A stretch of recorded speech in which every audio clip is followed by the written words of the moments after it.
I think we're just over a month out from the start of La Liga. What are you? Yes, already? August. It's August 17th or 18th, I think, and it's July 17th right now. What would an El Clasico? What would the feeling of an El Clasico be like if these moves were to happen for Barcelona? And you have a Nico Williams and a Lamine Yamal, and you've got Vini Jr. on the other side with Mbappé and Jude and all of that. I mean, it feels like we're hearkening back to some of those just like classic El Clasicos. Yeah, especially for people of our generation that grew up on the Cristiano and Messi era, when a lot of people fell in love with football. That's when it became must-watch TV. If you like sport, you have to watch El Clasico, the most marketable rivalry in all of world football. And if you can somehow just top that off, cherry on top, Nico Williams with Barcelona having the two Spanish national team heroes from these last Euros up against Kylian Mbappé, who's wearing Ronaldo's number 9, it would be pretty epic. And I mean, this is Barcelona's 11. There's a lot of quality on this if they do end up signing Nico Williams.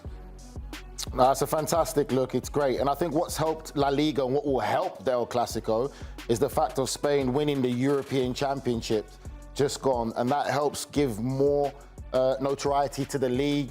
And it's just really great, especially Kylian Mbappé. You talk about a worldwide football style, very known around the world, around the globe. And now he joins one of the biggest clubs in Real Madrid. This will be sensational to watch. And obviously it will be the two wingers.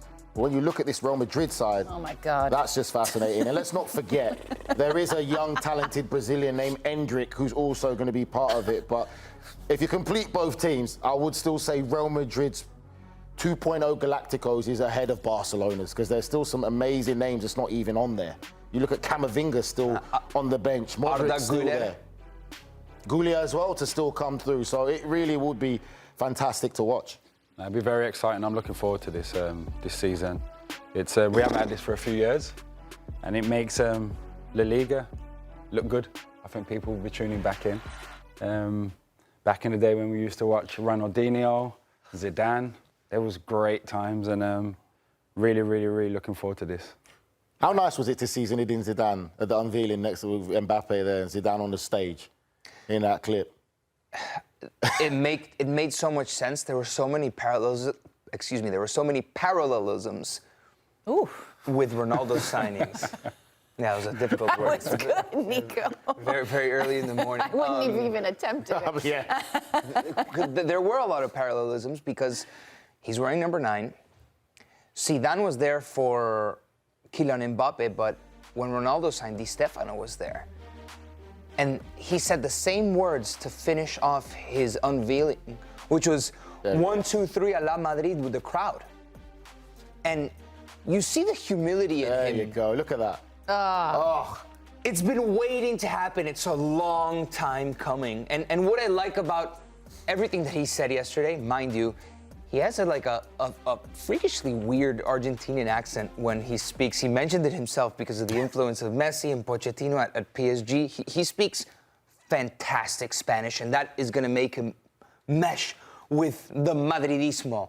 He was like, I'm going to try to speak Spanish, and then in full out Spanish, like, Kylian, bravísimo, papá. That was unbelievable. So he's entered the doors of Madrid with humility, with his head on his shoulders. But did he have a choice? If you look at it, no, did he have a choice? That was literally what I was just going to ask, Nige. They've won La Liga. They've won the Champions League without him. So if anything, it's more, we're giving you a platform to come here, but we're not taking you in the sense of we need you to win Champions League again and be dominant. It's like, you've got to come here and you need to eat humble pie and raise to those standards very quick. When we first started talking about Kylian Mbappé going to Real Madrid, the conversation was more around like, well, this is going to become Mbappe's team. And I think to your point, Nige, he enters into this Real Madrid side. Like, this is not Kylian Mbappe's Real Madrid. Who would you say team it is? Is it Jude's? Is it Vinny's? I think he'd give it to them too. Yeah. I think he'd give it to them too. Jude's going to feel like a king at the moment because of the season what he had. but I'll definitely give it to them too, is coming in not as the main man. Which is wild. And Isn't that wild? And he's not used to that. I'll He's disagree not with you. used to that. I'll say this is still Vinicius Junior's team. I still feel that is Vinicius Junior's team still, because he's a different animal when he plays for Real Madrid compared to when he plays for the Brazilian national team.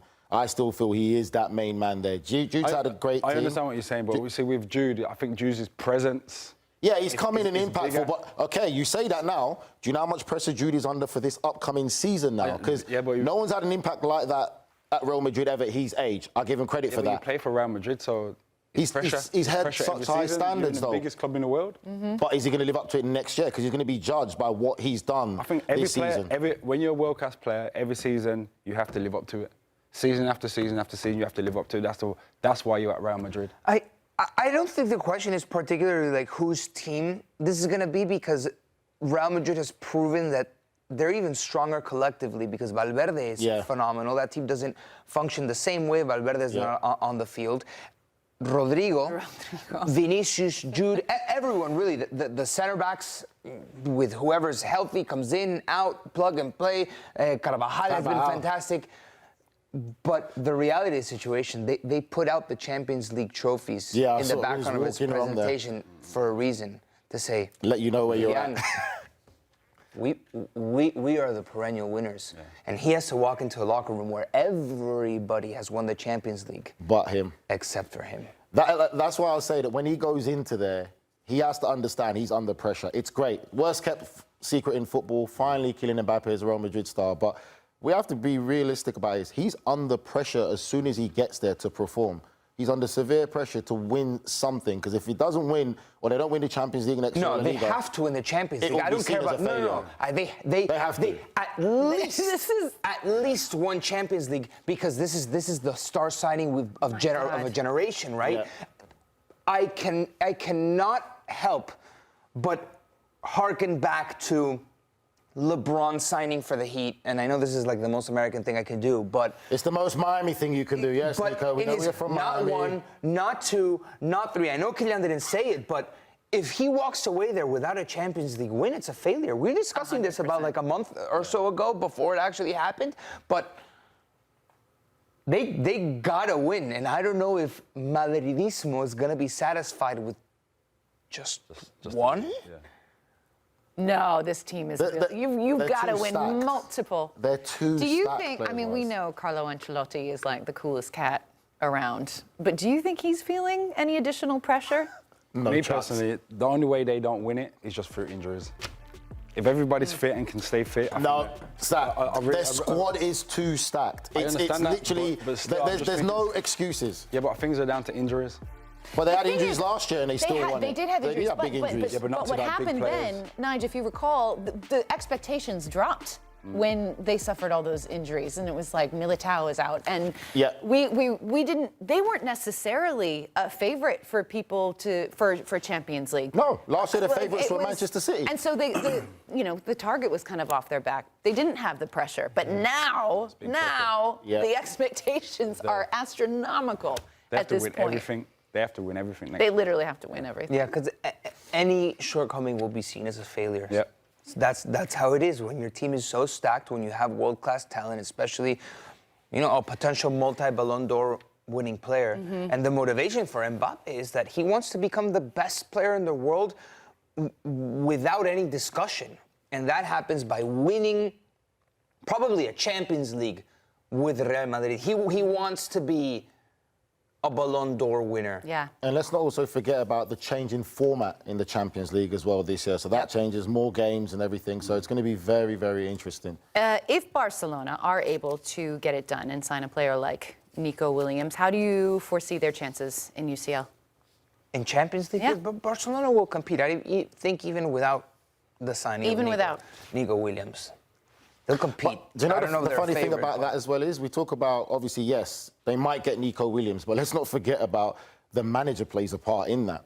As much as we've seen Lamine Yamal and Nico Williams, how great they've been for Spain, that doesn't necessarily mean it's going to be the same type of form that they show for Barcelona, because Hansi Flick's style or principle as a manager is going to be completely different to Luis de la Fuente. So it's great that if they can get Nico Williams. I think it's great for the club, and again, it helps the league.